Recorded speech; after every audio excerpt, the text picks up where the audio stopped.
All right, so the debate is which platform is it better to stream on, Twitch or YouTube? I It's a see toss up people debate a sometimes. lot what's better to stream on YouTube or Twitch, and it's a question I Okay, get asked a lot I because I'm like didn't Constantine, the know he was man gonna who say walks this. between worlds here because I stream on both YouTube and Twitch at the same I time. only stream on I Twitch, by the way. multi-stream. I am the future. I'm the chimera. I There's can't pros and multi-stream. cons to each My ISP platform, but if doesn't you allow do it. both of them at the same time, I could multi-stream, but the ISP, it's just terrible. you So don't create even the ask. perfect It's not stew. worth it. It's the chemical X to streaming. I have said since switching to multi-streaming, every single person should be multi-streaming. Contracts don't exist anymore except for on Kick, and even that I think is gone. There are no Twitch contracts. There are no YouTube contracts. They've gone extinct, like the saber-toothed tiger. You know, like they have wiped their ass with contracts to creators. So I think you are making a big mistake if you just marry yourself to one of those One, platforms uh-huh. instead of just doing both. Because you can. When people talk about this subject, they only give like the basic rundown, like the nutsack summary of Okay. pros and cons. I haven't seen anyone really go over numbers. I'm going to go over numbers.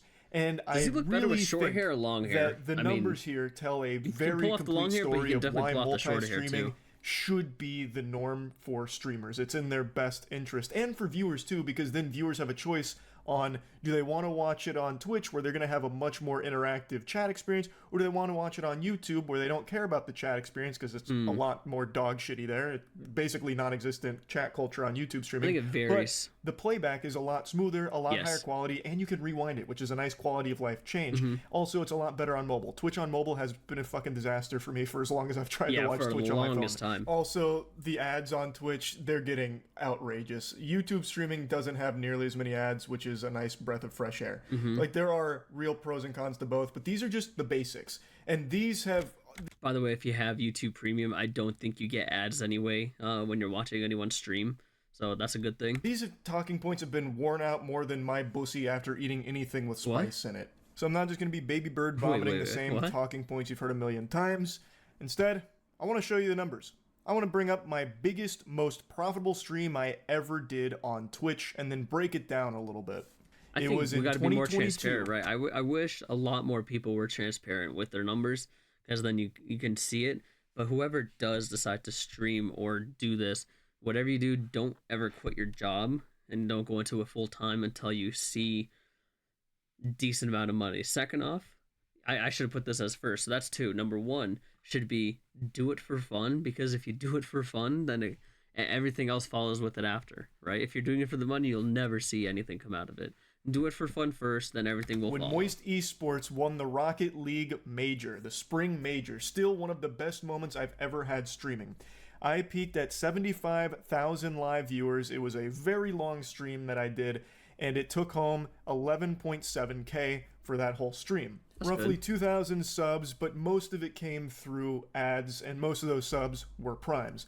Subbing on Twitch is far more common than members joining on YouTube. Membership on YouTube is the equivalent of a Twitch sub, where someone on YouTube pays a dollar. $5, So yeah. like a tier one sub on YouTube for my channel is a dollar. On Twitch, the minimum's $5, but it's the same concept. You pay money and it's a subscription basically, and that is so much more common on Twitch. So 2,000 subs on that Twitch stream is more than I've ever got through a YouTube live stream by a large margin. And 11.7K is the most profitable stream I ever had in my entire 7 years on Twitch. I actually streamed on That's Justin crazy. TV before it became became Twitch. I used to Twitch, do yeah. like World at War Zombies on there and shit, but then I took like a long hiatus and then came back in like 2016. But this was the biggest stream I've ever done. I then switched to multi-streaming last year, and what I've learned I wish I is could Twitch multi-stream, I'll be is honest. much higher potential to earn money while live than YouTube, and it's because of things like the Twitch Primes, which have become a pretty Mm-hmm. integral part of the Twitch ecosystem, and ads. Twitch actually has more ads than YouTube. Yeah, that's and true. Thus, since more ads are playing, that's get more more- money being yeah. generated from those ads to the streamers. Yes. There's so fucking many ads on Twitch. Oh They my pump ads God. out the wazoo, and they are so intrusive. I wouldn't be surprised if in the next couple years Twitch integrates a Those ads are so long, by the way. Like by the time you get to see the person you want to watch, the where you wanted to watch from is gone, and it's like, well, do you want to watch? You still may watch, but oh System my into god, their it's so player long. that has like eye tracking capability. So if a viewer looks away during an ad break, it'll pause the ad till their eyes are glued right back to it to finish the ad. It's brutal, What? but it does have higher earning potential while live for those streamers that have all of these ad breaks that are going on. So Twitch has a higher earning potential through live content. Mm-hmm. And the VODs on Twitch don't make any money. Like No, they just don't. I don't even know if they're fucking monetized. And if they no, they're are, not. I They're don't know if not. streamers even see a penny of that. Like not a single one of those fucking clams makes it to a streamer's pockets through the VODs. But on YouTube, it's a totally different story.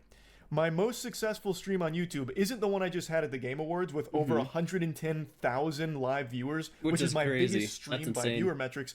The most profitable stream I've ever done, the most profitable anything I've ever done is this stream Wait, right here. what is this picture, dude? I'm sorry, penguins. What is this picture? That's funny My to me. Starfield stream.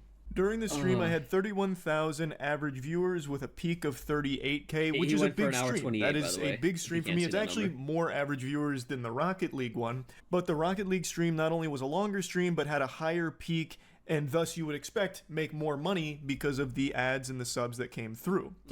Well, what if I told you that's not the fucking case when it comes to YouTube streaming? Because this Starfield video Oh my actually God. made $84,000. Oh my God. 84,000 doubloons for a 4-hour stream just playing mid poop ass Starfield. The actual like this was like an insomnia try not to fall asleep challenge basically.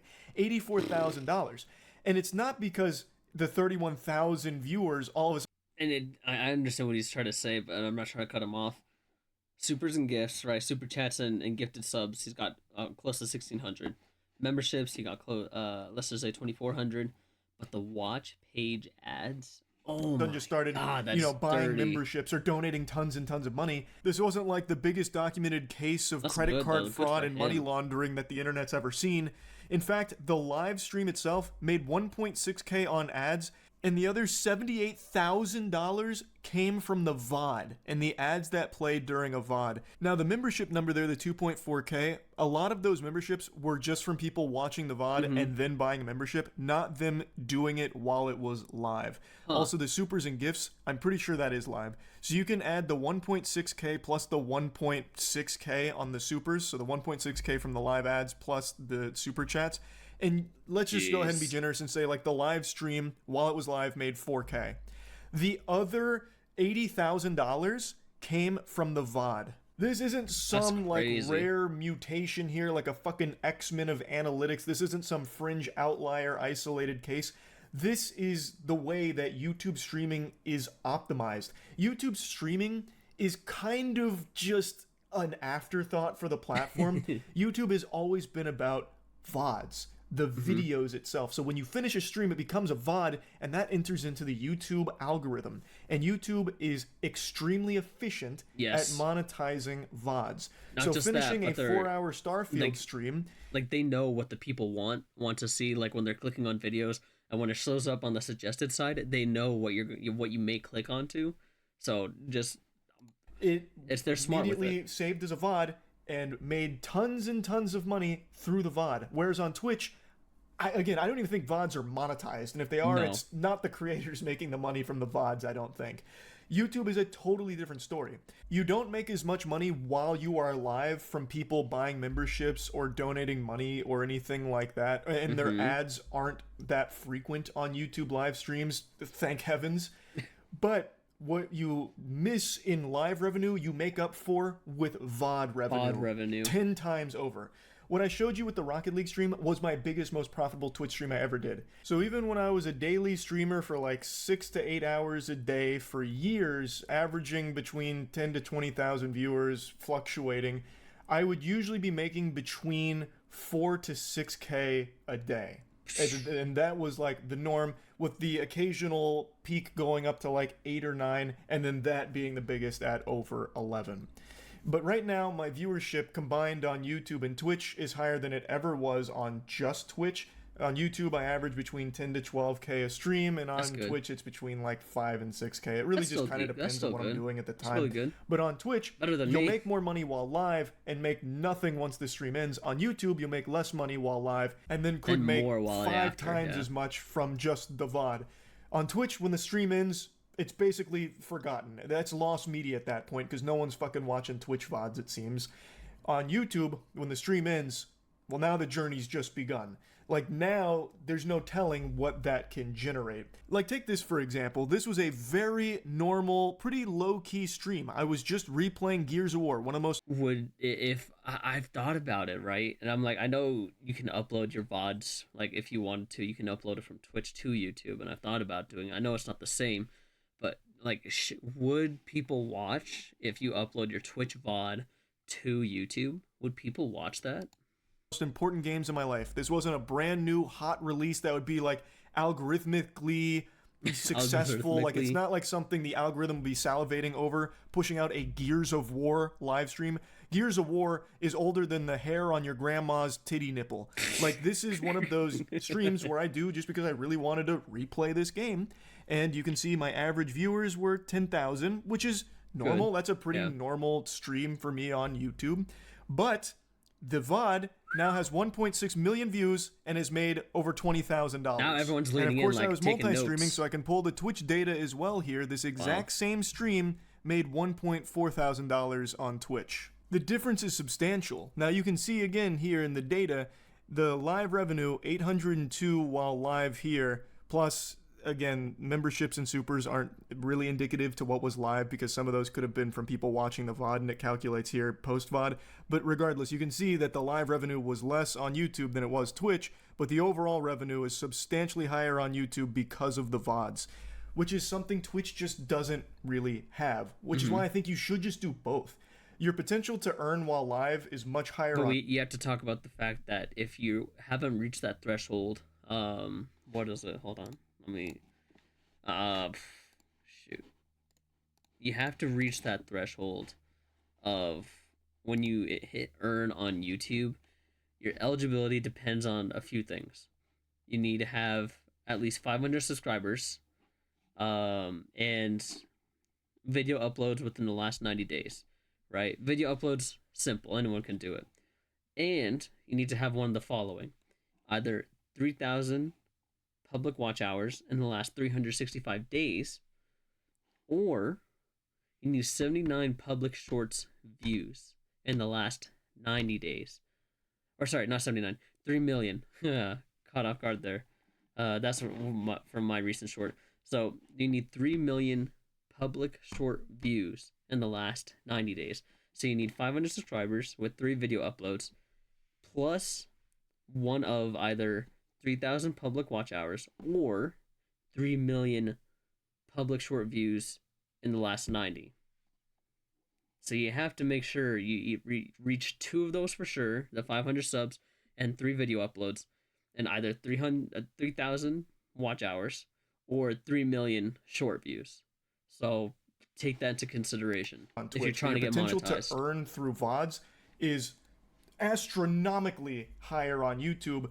So you're really doing yourself a disservice if you don't just do both. And again, it is a positive might for get your viewers subs, too, by the way, because they'll when you be stream able to on choose the YouTube if you're on a platform they locale. want to watch on, as opposed to having to roll their eyes and But be do like, it "Oh, for fun." my favorite streamer's on YouTube. I hate the fucking chat there, but whatever. I guess I'll watch, or maybe I won't. I really hate YouTube streams, or vice versa." Oh man, my favorite streamer's only on Twitch. He went from YouTube to Twitch, and I just don't like Twitch. I'm not a fan of it, and I guess I'm just not going to watch him anymore. I'll just wait for the VODs on YouTube when he posts the clips. Like, now they have the option of just being on what platform they want to watch the stream. And there's a lot of streamers that are making the switch to multi-streaming. I just really think this should just be common practice for anyone who streams because there's no reason not to. There is no exclusive contracts anymore. They're gone. Poof, they vanished. Unless your And ISP that's sucks great like mine, for then streamers and viewers alike, honestly. that's the only I thing used to stopping think me. contracts were the future for streams, but that was until I realized just how efficient multi-streaming is from both a streamer and viewer side. There are Mm-hmm. just endless examples I can give in my time multi-streaming. Like, here's another super normal one with me playing an indie game that I really like called Another Crab's Treasure. Fucking Crab Souls, absolute banger of a game, but it's not like this stream was doing crazy numbers, right? Like, the movement on this stream wasn't anything, Out of the ordinary, yeah. unfathomable. Average 13K viewers, but the But VOD now has over 2 million views, and it's made over $30,000. And to show this same stream what it did on Twitch, the numbers that it put up over there, it did 1.3K during the live stream, and nothing from the VOD. I can go on and on with the crazy numbers that YouTube stream VODs are capable of putting up. Like, here's me just playing Liza P, fucking Pinocchio Souls, 16,000 average viewers, and the VOD has made wow. over $51,000. I just don't think there's a very good argument to only streaming on one platform. Mm-hmm. There is no reason you shouldn't just multi-stream. Your viewers are going to pick the platform they most prefer, and I think that it's nice to at least give them the option Both, of yeah. choosing Give that them for an option. themselves too. And again, the potential for the streamer is pretty huge. So yeah, anyway, hopefully this was helpful for anyone out there that's trying to decide what platform they should stream on. I think it should just be both. That's I my would, but my advice. ISP And to again, any streamers out there they right suck, now so that I are only can't. streaming on either YouTube or only on Twitch, really think you should just come in the middle and hold hands with both platforms and just, like the commercial, why not both? I really think that it's probably a The good taco commercial. idea. I do want to say, though, regardless of what platform you're on, it's a very saturated market, so it's going to take a lot of luck. I've said this Yes. since the beginning of time. I'm not special. I got lucky. You could be making the best content the world's ever seen, turbo cheek clapping, slapping, banger, heater after heater, but at the end of the day, it's all about having that one lucky break that puts it in front of people's peepers and gets them interested. The only thing you have control over is the consistency. So that way you'll have like a catalog of videos that people can go back and watch after they might find that video that popped off through luck. So that's really about it. So yeah. And Costco, hello. No, Penguins is right. I That see people it does come from luck, and everything I've uploaded is just stuff I feel like I want to upload, right? People don't like it, I've never told them to watch it. People who like it, great, you enjoyed the video, fine. I'm happy that you at least watched it. I'm just a small person, right? Currently 50 something odd subs or something or other, right, from when I last checked. But it's something you just do for fun. I'm here to bring whatever videos you may not see. I'm just shedding light on things that you may need to may want to know about, right? Like I've uploaded stuff. I'm looking at it right now. Um, I've done stuff or videos that I've uploaded because I want to. With AI evolving and how AI is doing. Um, I've done a lot of stuff with Call of Duty and Warzone. Um, Job markets. What else? Stores closing, prop hunt, NFL reactions. I'm kind of just switching it up to what I feel like I want to upload. People can watch it if they want to. They're not obligated to. But if you do watch, I appreciate it. But I'm just doing it because I want to, right? I'm here to shed light that as a small person, anyone can watch you. So it does take luck. People watching on Twitch versus YouTube, totally up to them. Obviously, they have the option. Um, but if you don't have the out of 4 requirements, you need 2 for sure, and then one of the other 2, then you can't monetize on YouTube. So until you get that monetization on YouTube, then you can still upload. You just won't hit the that monetized part. So this is good. This is good stuff.